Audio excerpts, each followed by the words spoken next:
Weekly market update and forecast for this week. Actually, a very interesting week. So, if you guys can sit through this entire broadcast here to take a look at rates and kind of what's going on, what's moving the market right now. So, very interesting data that came out. So, first off, as I always do, let's take a look at mortgage rates and see what we did.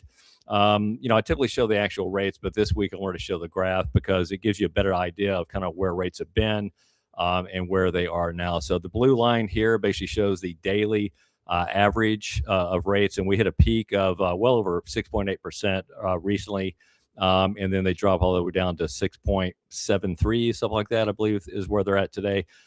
This is, it's not a huge drop, but it's actually at a 7-week low, which is actually fairly impressive given the fact that we're at war with Iran and inflation's a concern. The Fed talked about that being a bit of a concern. Oil prices are elevated due to the war in Iran.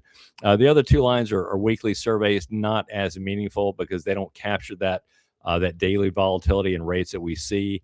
And you can see that volatility in a daily basis in the blue graph there, how it kind of goes up and down. But anyway, this is actually pretty significant that we've had a little drop in rates. And what this is mainly due to is the weakness that we're seeing in jobs. I think some of that is post World Cup, where they hired a lot of people to to kind of run everything for the World Cup, selling of tickets, and you had concession stands, everything else, the building of different I don't know if they had building of stadiums, anything like that, but just the whole World Cup contributed to the employment.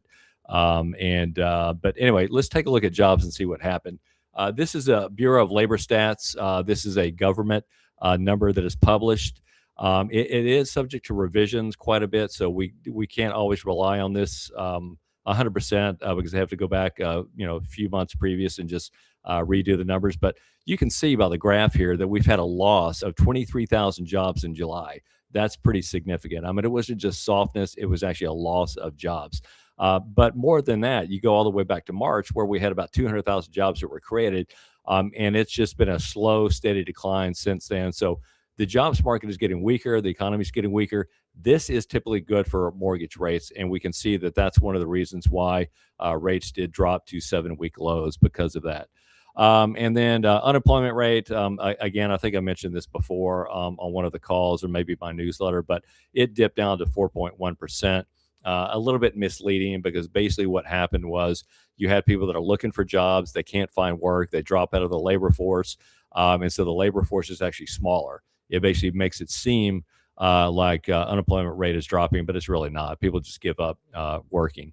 The thing that I talked about with regard to revisions, this is subject to major revisions, and you can see at the bottom right there that if you look back in May and June, we had 103,000 job revisions during those 2 months. So basically what that means is there's 103,000 fewer jobs than they thought that were created during those 2 months. So again, it just shows the significant weakness in the markets. And so this is just, basically government jobs, private jobs. It's just a survey of everything out there. If you look at just the private sector, excluding government jobs, these are basically ADP, which is the check processing company. They count the number of checks or new checks that are going out to employees. And when that number dips, that means there's slower employment. When it increases, that means they're basically hiring new employees. And again, this just kind of confirms with what we're seeing in the BLS number that 44,000 jobs were created.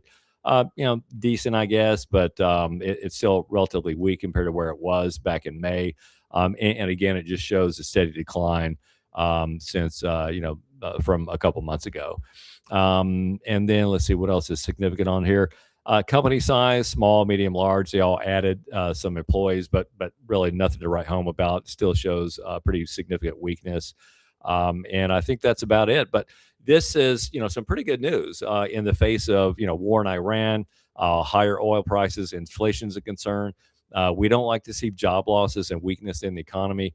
But a little bit of softness, which is what we're seeing right now, is actually good for rates. So we really, really need this to counteract what we're seeing in Iran with higher oil prices and inflation. So this is good news. And, like I said, rates have dipped down a little bit. Let's hope this continues. So you guys have any questions about anything, feel free to reach out to me. Have a good week.